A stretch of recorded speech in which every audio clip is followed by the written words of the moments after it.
সাতক্ষীরা ৪ আসনের সংসদ সদস্য ও জামাত নেতা গাজী নজরুল ইসলামের সঙ্গে এক নারীর অন্তরঙ্গ মুহূর্তের ভিডিও ব্যাপকভাবে ছড়িয়ে পড়েছে।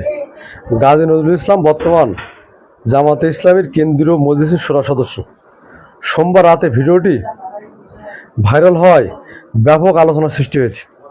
তবে ভিডিওতে দেখা যাচ্ছে তরুণী ও এমপি একটি কক্ষে অবস্থান করছেন। সেখানে নারী এবং তিনি পাশাপাশি বসে একে অপরের সাথে শুভেচ্ছা বিনিময় করছেন। তিনি শুভেচ্ছা বিনিময়কালে নারী এবং উভয়ের মধ্যে বিভিন্ন আলোচনা হচ্ছে। তবে সংসদ সদস্য গাজী নজরুল ইসলাম জানান, এই মুহূর্তে কিছু বলার নেই, ভিডিওর বিষয়ে আমি পরে বিবৃতি দেব। এখানে সংসদ সদস্য এবং ওই নারী উভয়ে কিন্তু দীর্ঘ সময় পাশে আছেন, একটি কক্ষে আছেন, সেটি আলোচনা করছেন। আপনারা দেখতে পাচ্ছেন, ভিডিওটি আপনারা দেখতে থাকুন। সকলকে শুভেচ্ছা।